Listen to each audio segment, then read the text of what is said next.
채널A 더 깊은 뉴스팀이 스페인 북한 대사관을 습격하고 김한소를 구출한 자유조선의 실체를 추적했습니다. 자유조선은 최근 북한의 3대 세습 독재에 반대해 망명 정부를 선포하고 탑골공원에서 김정은의 죄를 고발하기도 했습니다. 하지만 그 실체는 여전히 베일에 쌓여 있는데요. 북한 대사관 습격을 주도한 일행의 리더는 에이드리언 홍으로 알려졌지만 5명의 한국인 국적 조직원에 대해서는 알려진 바가 없는 상황. 취재진은 철저히 지하에서 활동하는 자유조선 관계자를 만나서 인터뷰하는 데 성공을 했습니다. 직접 들어보시죠.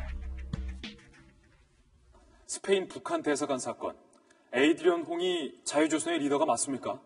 에이드리언 홍이 리더라고 보시면 곤란합니다. 단지 구성원 중에 한 명일 뿐 몸통은 따로 있습니다. 그 말은 다른 곳에서 지시하는 누군가가 따로 있다는 말입니까? 기존의 탈북자 지원 단체와는 차원이 다른 국제적 네트워크입니다. 북한 내부의 조력자도 따로 있습니다. 에이드리언 홍은 자유조선의 깃털이고 몸통은 따로 있다는 것. 취재진이 만난 자유조선 관계자는 북한 내부에도 자유조선 조직원들이 포진하고 있다고 증언했습니다. 자유조선은 최근 북한 내부에서 김일성, 김정일의 초상을 깨트리는 영상을 공개해서 북한 내외부에 큰 충격을 안긴 바 있습니다. 김한소를 내세워 김정은 정권을 뒤집으려는 자유조선의 거대한 움직임. 오늘 밤 8시 20분 추적 2019 김한솔 임시정부에서 그 실체가 낱낱이 공개됩니다. 이게 사실은 그 과거 우리 조선 말 그리고 임시정부 이런 상황하고 아주 유사한 상황을 좀 볼 수 있는 것 같은데요. 특히나 그 지금 자유조선이 그 김정은 위원장을 대체할 수 있는 김한소를 보호하고 있으면서 유사시에 대비하고 있으면서 북한 내부에서는 무언가를 좀 도모하고 있고 전 세계적인 네트워크를 갖고 있다고 하는데 그 놀라움을 느낄 수 있고 그다음에 저 조직이 크게 이렇게 노출이 되지 않으면서 잘 본인들이 원하는 목적을 잘 달성했으면 하는 그 바람이 좀 생기기도 합니다. 근데 요즘에 보면은 북한 경제 상황이 굉장히 안 좋다고 하잖아요. 그리고 김정은 위원장 며칠 전에도 연설했습니다만은 인민들에게 계속 인내 이런 걸 강요하고 있는데 지금 국제적인 제재 상태 속에서 과연 북한 정부, 북한 경제가 얼마까지 버틸 수 있는지 좀 지켜봐야 할 대목인 것 같습니다. 사실 이번 뉴스 같은 경우는 제가 돌직구 진행하기도 하지만 이 채널A의 더 깊은 탐사보도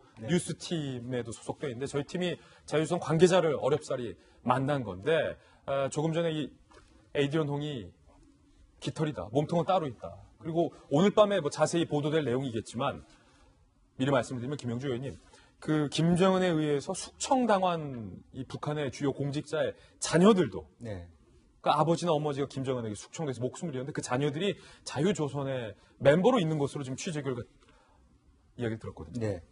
어마어마한 일이에요. 실제적으로 보면 우리가 과거에 이제 지난번에 보도가 있었습니다만은 베네수엘라 같은 경우는 마두로 대통령에 대한 대타로서 후안 가이도 국회의장을 새로 대통령으로 만들었다라고 하는 것은 상징적인 의미가 큽니다. 또 김정은에 주는 메시지가 매우 크다. 어쨌든 미국이든 전 그 서방 세계에서 체제 전환에 대한 어떤 대안을 만들어가고 있다라고 하는 것은 굉장히 북핵 비핵화하는 데 있어서 한편으로는 굉장히 압박감을 준다는 것이고요. 또 유럽에 있었던 외교관과 외교관 자녀 혹은 실제적으로 북한의 김정은 체제 또 3대 김일성, 김정은 그 체제에서 핍박받았던 어떤 핵심 혈통 중에서의 혁명분다 중에서 자녀들이 이 체제에 대한 세습을 비판적으로 보는 내부 세력이 있다라고 하는 것은 굉장히 의미가 있고 또 그것이 실제적으로 임시정부라는 의미를 가진다라고 하는 것은 상당히 어떤 대안 세력으로서 존재할 수 있고 단순히 스페인의 어떤 엘 파이스지가 보도하는 것 이상으로 세계적이고 조직적이고 말 그대로 국제적인 네트워크가 뭔가 만들어지고 있다는 의미에서 굉장히 중요한 파장이라고 보여집니다. 오늘 밤 8시 20분 추적 2019 김한솔 망명 정편에서 더 자세한 내용이 보도되기 때문에 많은 시청 부탁드립니다.